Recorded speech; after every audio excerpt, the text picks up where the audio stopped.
Good evening, sir. I'm your nurse for today. Hello. I'm Nurse Kit from Angeles University Foundation. Today we will going to assess you, and I'm going to inspect you for the physical assessment of your abdomen. Is that all right, sir, for you? Yeah. For verification, sir, may I know your name? Tyron. Tyron QC. Okay. So before that, do you have any history of abdominal disease? No. Okay. Do you have a difficulty of swallowing food? No. Okay. How many times you have a bowel movement?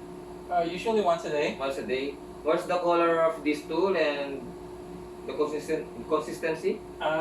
Just the regular size of Regular brown. size, Yeah. So do you have any history of appendicitis? Not that I'm aware of. How about inflammation of gallbladder? No. Okay, okay. So now I will. Can I have? Can you give it your clothes? Okay. Is that okay for you, sir? Yeah. Okay.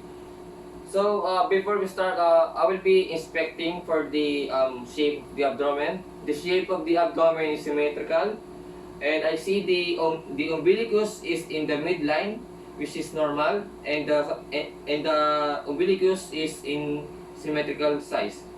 Okay. So the patient abdomen has the absence of lesions and scars. There's no any wound or any history of operation. Okay.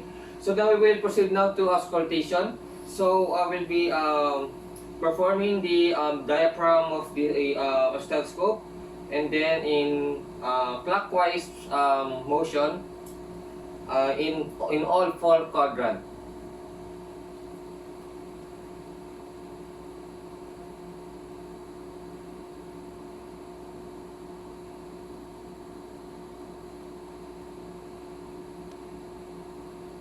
Okay. And now we will proceed now to the bell of the stethoscope. This is used for the test for the aorta and for the renal.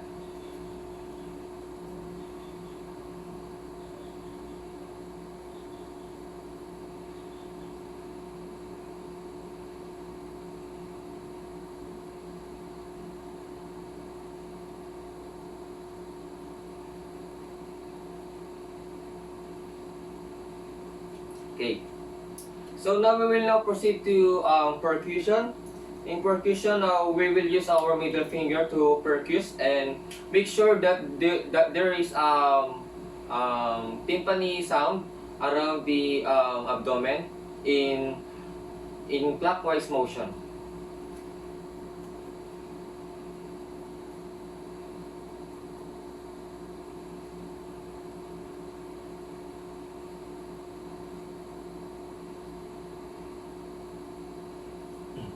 And now we will now proceed to the spleen. This spleen, it is very important not to do the examination of the spleen unless if there is an enlargement of the spleen. So now I will be percuss the spleen. The spleen is located in the 9th and 11th intercostal spaces. Okay, so this is the 9th and the 11th costal spaces. Then if I tapping using a middle finger, if the tapping become dull, it means the dull sound is the spleen.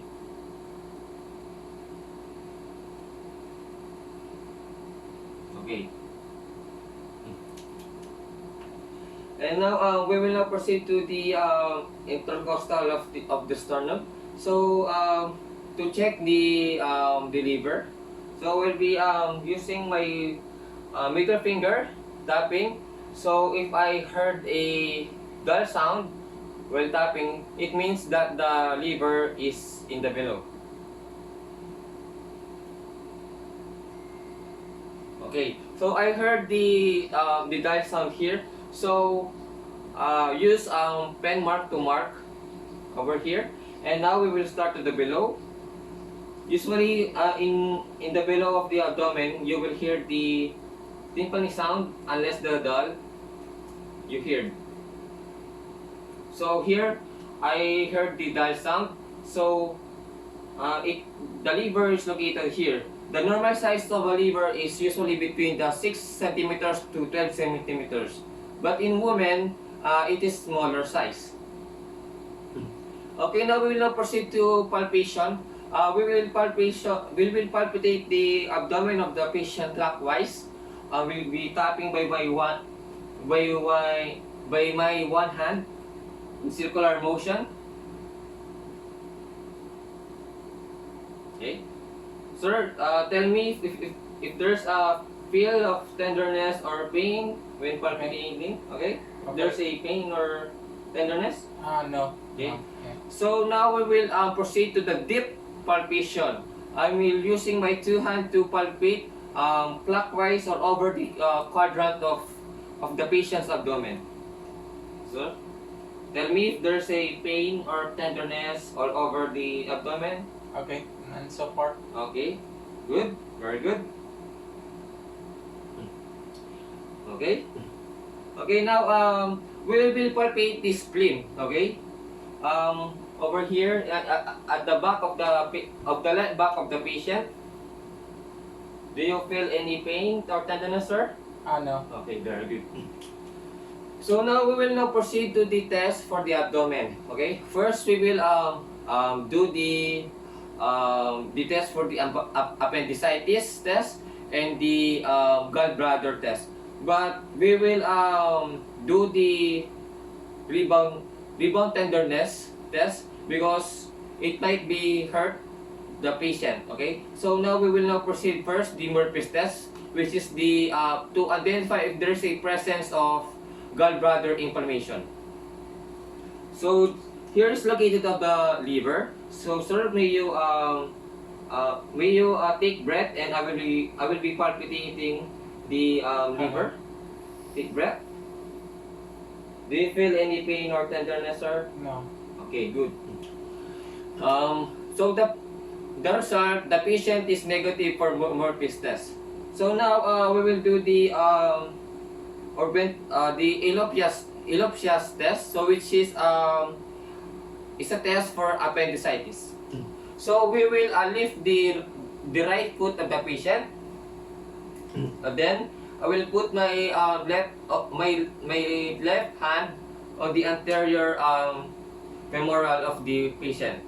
Okay, and then the patient will pull out against my resistance. Okay, do you feel any pain or tenderness, sir? No. Okay. And then the patient is negative for Elophias tenderness. And now, we will now proceed to the Orbitender test. In this test, I will be lift the legs of the patient, bend the knees, and then in lateral position. Do you feel any pain or tenderness, sir? No. Okay. No. Okay, good. So now we will now proceed to the last test, which is the rebound tenderness. So I will be tapping the patient by deeply, then quickly release. If there's a pain or tenderness that the patient would report, then there's a problem. There is a problem to his appendix. Okay. Okay. Do you feel any pain or tenderness, sir? No. No. Okay. Okay, I think that will be end. So, sir, thank you very much for your Thank you. cooperation and responsive, sir. May you God bless always. So, now I will be washing my hands after I do the assessment. And okay, so that's it. That is for the physical assessment of the abdomen.